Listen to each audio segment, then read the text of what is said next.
Tonight, $14 million on the way to Broken Hill to help build a mental health care facility. And creating history one plant at a time, the Spencer Gulf School's gutsy ambition to create a rainforest. From our 7 Spencer Gulf studios, your nightly news with Madeline. Good evening, thanks for joining us. In a major health boost for the Far West, the federal government has announced Broken Hill will receive $14 million to build a mental health care centre in the town. The funding will be rolled out over 4 years, with the overall aim to give those in regional areas greater access to mental health services. The federal member for Parks, Mark Coulton, was in Broken Hill today to make the big announcement. The new facility will be a head-to-health centre and will be a critical boost to mental health services in the region. A centre where people can come and get advice. There'll be an array of skills, technical, medical skills there. The centre will be part of a network of community-based mental health services being established across Australia. The government will be working with the Western Primary Health Network, City Council and the community for the final design of the centre. But a big question mark remains over where the facility will be built. The money's there and it'll be a matter of working with the community over the next 12 months or so to make sure that the final design is what Broken Hill people want. Mr. Coulton is hoping that the community can get behind the new facility and help shape it around what they want. Mental health issues cover a broad range from people who are quite unwell to other people who might be suffering from depression and other things. And so I think it's an ideal opportunity for the community to embrace a new concept. The Mayor, thankful the government is putting money into prioritising mental health in the bush. It'll go some way back to restoring the mental health of the Broken Hill community. So I couldn't be more pleased. I'm sure the council couldn't be more pleased, and I'm sure the community couldn't be more pleased. Joshua Mercer, 7 Spencer Gulf News. Port Lincoln's TAFE campus welcomed a visit from the newly appointed Minister for Education, Blair Boyer. The Minister taking time to hear from students and the issues that need tending to within regional education. From the classroom to the kitchen. Call it Cindy. We've basically got a grilled fish with a lemon butter sauce. Sounds good. The Education Minister trying his luck in the kitchen as he learns from TAFE SA's cooking students. Oh, good. Really lovely, mate. So it was great to have a look through the Port Lincoln TAFE just now at the courses that they're offering. The students who are undertaking things like aged care and hospitality, automotive, lots of things like that. The TAFE campus in Port Lincoln is offering up 50 different courses, from kitchen operations, health administration or business programs. The state government is hoping to provide the same opportunities for regional TAFE students as those studying in the city. If we want to make sure we're training a really high quality workforce, but also attract students in to do the courses, we need to make sure that what we're offering in our regional TAFEs is of the same quality as what we're offering in our metropolitan TAFE. While masks are still required in schools across the state, the Minister is hopeful that Term 2 will be less disruptive. So I don't want to see us sending schools or classrooms home for remote learning. And in a bid to prevent that, we've kept the rule around masks for the first 4 weeks. We've just purchased an extra 1,000 air purifiers, which we have already rolled out 750 of those. With a range of different TAFE courses offered across the Eyre Peninsula, the programs are looking to create more jobs for locals. However, the state government saying more investment is needed. Drawn a line in the sand when it comes to TAFE. We've said, we want the cuts to stop that we saw in the last 4 years. We don't want to close campuses, we don't want to cut courses, and we don't want to sack staff. And a big part of TAFE has always been its regional presence. Henry Millick, 7 Spencer Gulf News. Whyala's Masonic charity travelled to Port Augusta Hospital Day to fund a good cause. Representatives of the South Australian and Northern Territory Club contributing $5,000 towards the city's ongoing fundraiser for a transperineal biopsy machine. The new machine will be installed at Port Augusta Hospital, where there's a visiting urologist qualified to operate the device. The good thing about this is that not only that we'll do the operation, then it'll mean there'll be a lot more men having the test and then find out that they won't need it. The machine will cater to men from Whyalla, Port Pirie and surrounding areas as a substitute to driving to Adelaide for the treatment. I'm just over the moon that it's come to fruition. We've got the money for the machine now, for a lot of donors, and it's the machine will be in place in about a month or two. The total cost of the life-saving machine is $90,000. Still to come tonight, how Broken Hill marked International Nurses Day, a day of recognition for our frontline workers. And following concerns there wouldn't be an electoral office in Port Augusta, we visit Jeff Brock at his new workplace.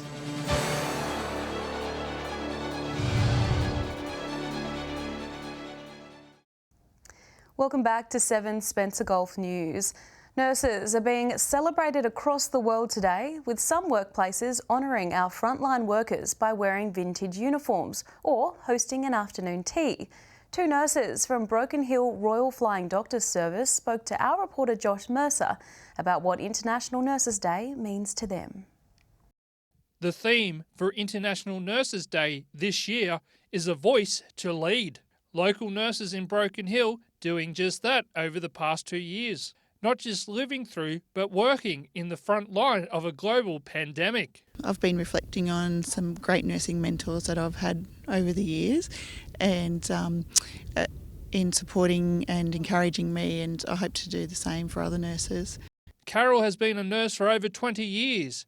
The past 2 have been spent with the Royal Flying Doctor Service. For her, the best thing about being a nurse is working with families. Working with families right through from birth to end of life, and working with families and getting to know families. Carol's colleague Jackie Hanover says it's a great day to celebrate the opportunities made possible through the nursing profession. I think it's just a nice day to celebrate everything that we do and the opportunities that we get through nursing, and to actually recognise the colleagues that we work with, and just the role that we have to play in the teams that we're in.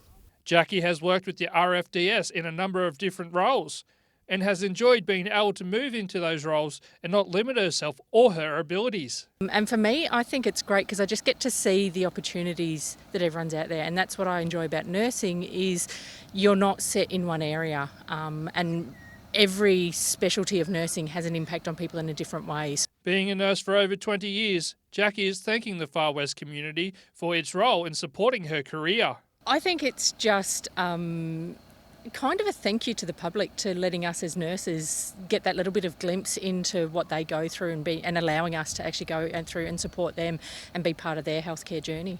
If you haven't already, be sure to thank a nurse today for all their hard work. Joshua Mercer, 7 Spencer Golf News. Following the state election, it was unknown whether the new member for Stewart's office would be in Port Augusta or Port Pirie. Well, we now have an answer. Jeff Brock announcing he'll have one in both, and is currently setting up his new office. The best of both worlds. With the electoral seat of Stewart's boundaries redrawn at the recent state election, there were fears Port Augusta residents would not have an electoral office to visit. But Jeff Brock has made good on his promise, coming through with a second office in the city. We do have it. We've got approval, and the Treasurer has authorised the use the existing office here. Mr Brock has taken over former MP Dan Van Hulst Pelican's old office block on Young Street, allowing him to split his time between Port Augusta and Port Pirie. It is great. It's the first time I've had a look at this office. It's got a lot of stuff inside, but I'm also considering whether I retain this office here in the long run or whether I relocate into the CBD, which is in Commercial Road. But that's a decision we'll make later on. The member for Stewart says having an office in both Port Augusta and Port Pirie will help him cover more ground. As a local member, I'm always been available in the old Frome, and I'll continue to do that in the new Stewart as much as I can. I also have responsibilities as the Minister for various organisations, the local government, the Department of Veterans Affairs, and also for regional roads. Brock also acknowledging he will soon have staff in the office who will answer calls and engage with locals on his behalf when he's not there. I just ask people to just be a little bit patient at the moment. We've just got to go through a process now. Once we've got the approval of this office here, then we put the adverts out and then we've got to go through the staff selection, and looking forward to getting somebody here to be able to serve the people of Port Augusta and surrounding areas. Annabelle Francis, 7 Spencer Golf News. If you're a young person in Whyalla and looking for something to do this weekend, the Youth Services Network is hosting 2 movie nights at the Middlebuck Arts Centre, one this Friday and the other next Friday, May 20th. Tomorrow night's movie will be Ghostbusters Afterlife, with Spider-Man No Way Home to play next week. It's all part of SA Youth Week celebrations in Whyalla. No bookings are required, but seats are available on a first-in, first-seated basis.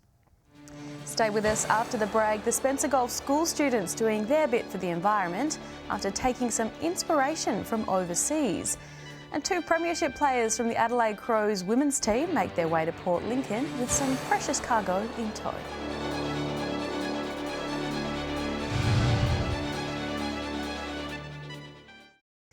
Welcome back to 7 Spencer Gulf News. Arguably, learning is better when it's done outdoors, and now Seaview Christian College is teaching students how to make a positive impact on the environment, and all it takes is a little inspiration and a green thumb. Dirt and digging makes everything better. Students at Seaview Christian College are planting 20 trees in underused land adjacent to the school. What used to be the school's oval could soon look drastically different. Yeah, well, we were inspired by a place on the internet we discovered was the man who built the forest by himself. So we thought, hey, we could do that. Michael McKinley says the planting of trees will encourage birds and wildlife to return to the area, while also reducing the greenhouse effect. I just put it to them, shall we make a forest of our own? And they said, yes, let's do it. They didn't think how hard is the ground, how hard is the work. They just wanted to do it. Students have learned about complicated environmental issues by being outdoors and seeing it for themselves. The learning is not about just talking about a problem and saying, oh, well, it's up to somebody else to do it. It's not our problem, it's a world issue. The kids can actually understand that they can make a difference. The trees will need to be watered regularly in the next couple of years, but eventually they will be self-sustainable. We dug holes and we put layers of dirt and fertiliser and then dirt again, and then we started putting water in it. We started putting the plants in and these kind of safety barriers. The school will mark the forest with a plaque explaining the importance of the project. Yeah, we like watching them grow because we love them so much, and I'm so surprised with it. Students will be able to revisit the forest in future years and know that they were part of it. Edward McCarroll, 7 Spencer Gulf News. The AFLW Premiership Cup is on tour and has landed in Port Lincoln. The Adelaide Crows Football Club claiming the top prize this year. Now the team is sharing the glory with their regional supporters. The winningest team in AFLW history. And the dominant force becomes a dynasty. The Adelaide Crows are champions of the AFLW. A remarkable ending for the Adelaide Crows women's team, capping off their 3rd premiership in just 6 seasons. Now they are sharing the glory with their regional supporters. Starting the Premiership Cup tour here, and yeah, just sort of going around the town, showing everyone the cup, and we're really excited to, see some local clubs, be a part of and interact with the supporters group. Crows defender Sarah Allen saying that last year's grand final loss to Brisbane really motivated the playing group. Side to Pearce. Pearce goes inside 50. Sarah Allen over the top takes the grab. Allen, originally hailing from the southeast herself, recognising the importance of the club's supporters outside the big city. Our fans are everything, so to get back out there to our supporters, and especially regionally being from a country area, I just love getting out and amongst everyone in the country areas and just making sure we're seeing everyone gets to be a part of it. Alongside her today was teammate and club champion Anne Hatchard. The pair sharing the cup with some of Port Lincoln's youngest supporters, paving the way for the next generation. Really show the girls this is a pathway, and you can play football the whole way through now, and just really being that sort of role models for girls who look up to us and just showing what is possible out there. The official start to the AFLW's next season is yet to be confirmed, but Allen is hopeful that she will put the tricolours on once again. It's amazing to be a part of this group, and so just really excited. Obviously it's the off season, so just enjoying that for now. Henry Millick, 7 Spencer Gulf News. Stay with us after the break. What's biting and where? We'll have the week's fishing tips from our Spencer Gulf experts. And we'll have the weather details with Alex Sykes.